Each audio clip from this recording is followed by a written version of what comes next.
নমস্কার বন্ধুরা, আমি অনিন্দিতা আপনাদের সকলকে স্বাগত জানাচ্ছি। আজকে আমি যে রেসিপিটা আপনাদের কাছে শেয়ার করব, ঘরে কোনো রকম কিছু না থাকলেও এই রেসিপিটা কিন্তু খুব সহজে বানাতে পারেন আর খেতে কিন্তু অসাধারণ লাগে। আজকে রেসিপির জন্য এখানে আমি 2 পিস আলু নিয়েছি। দেখুন, আলুটা আপনারা কম বেশি করে নেবেন। এখানে আমি 2টো মিডিয়াম সাইজের আলু ব্যবহার করেছি। আলুর খোসাটা ভালো করে ছাড়িয়ে নেব।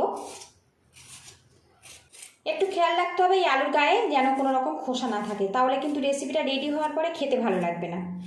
আলুটা দেখুন ভালো করে খোসাটা ছাড়িয়ে নিয়েছি। এবার এখানে একটু গামলিতে অল্প জল রেখেছি, ওর মধ্যে ভিজিয়ে রাখবো। এতে আলুটা কোনো রকমভাবে কালো হবে না। এইভাবে 2টো আলু আমি ছাড়িয়ে নিলাম।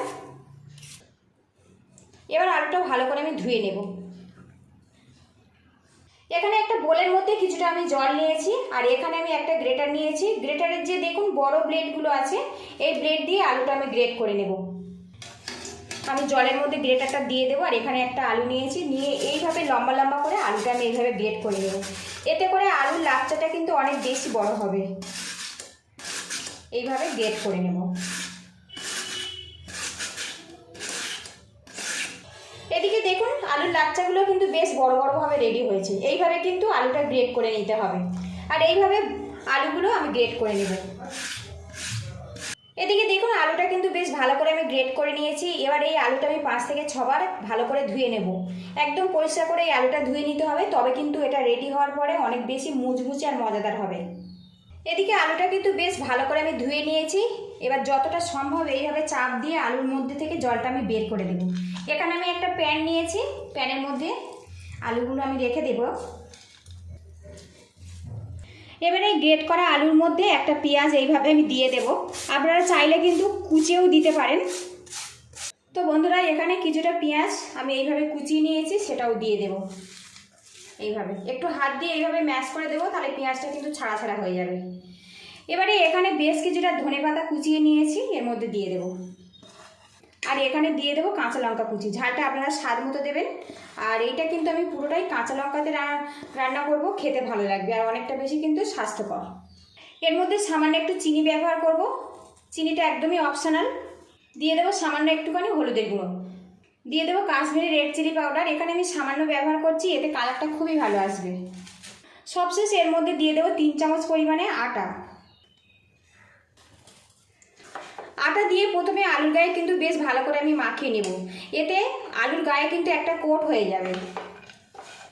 দেখুন এদিকে আটা দিয়ে কিন্তু আমি আলুর গায়ে বেশ ভালো করে মাখিয়ে নিয়েছি।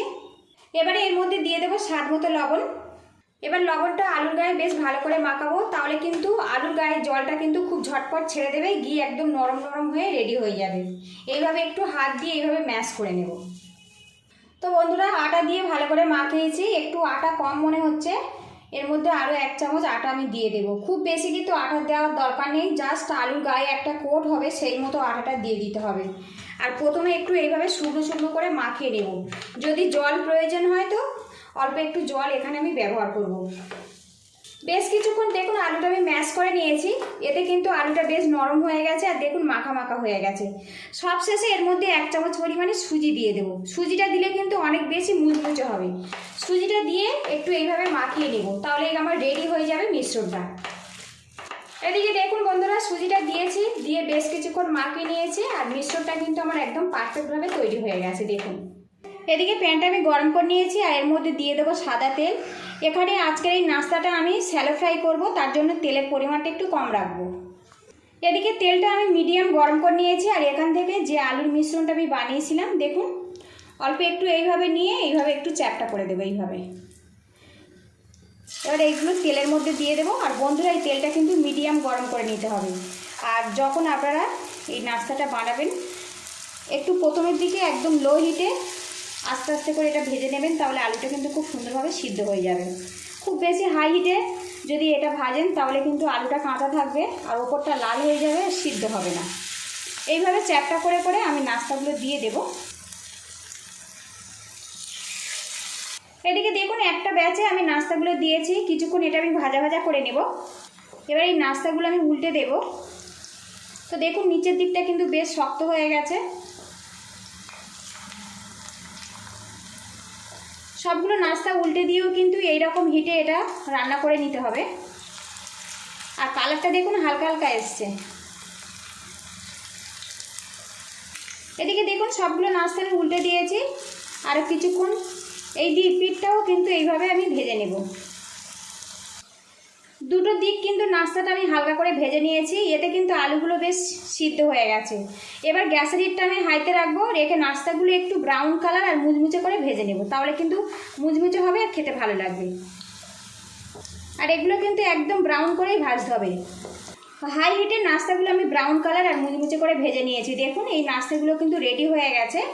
এখানে আমি ছাঁকনি নিয়েছি, ছাঁকনির মধ্যে এই নাস্তাগুলো আমি তুলে নেব। এদিকে দেখুন বন্ধুরা, আলু দিয়ে দুর্দান্ত স্বাদের নাস্তা কিন্তু আমার রেডি হয়ে গেছে। রেসিপিটা ভালো লাগলে একটা লাইক দিয়ে দেবেন, আর চ্যানেলে নতুন হয়ে থাকলে চ্যানেলটিকে সাবস্ক্রাইব করে পাশে থাকা বেল আইকনটি অন করে রাখবেন। নিত্য নতুন রান্নার রেসিপিগুলো সবার আগে আপনার কাছে চলে যাবে। তো এই নাস্তাগুলো আমার রেডি হয়ে গেছে, এবার এগুলো আমি তুলে নেব। বাকিগুলো আমি একইভাবে ফ্রাই করে নেব। শুধুমাত্র আলু দিয়ে দারুণ মুচমুচে নাস্তা কিন্তু আমার রেডি হয়ে গেছে। তো বন্ধুরা, চপ সিঙ্গারা তো অনেক কিনে খেয়েছেন, একবার কিন্তু এইভাবে আলু দিয়ে নাস্তা বানিয়ে খেতে পারেন। এই রেসিপিটা কিন্তু আপনারা চা কফির সাথে কিংবা সসের সাথে সন্ধেবেলা পরিবেশন করতে পারেন, খেতে কিন্তু সত্যিই অসাধারণ হয়। ভালো লাগলে বাড়িতে অবশ্যই এইভাবে ট্রাই করবেন। কেমন হয়েছে আমাকে কমেন্ট বক্সে অবশ্যই জানাবেন। ভালো থাকবেন, সুস্থ থাকবেন, দেখা হবে নেক্সট ভিডিও। তো দেখুন কতটা মুচমুচেভাবে তৈরি হয়েছে, দেখুন এই দেখুন কত সুন্দরভাবে এটা রেডি হয়ে গেছে। এটা যেহেতু আটা আছে, খেতেও কিন্তু অসাধারণ, এই দেখুন। তো বন্ধুরা, আজকের এই রেসিপিটা আমি শসার সাথে পরিবেশন করব। আর বন্ধুরা, এই আলুর নাস্তাটা যখনই বানাবেন একটু সাইজে ছোট ছোট করে বানাবেন, তাহলে অনেক বেশি কিন্তু খাস্তা আর মুচমুচে হবে। তো দারুণ টেস্ট হয়েছে, বাড়িতে অবশ্যই এইভাবে একবার বানাবেন।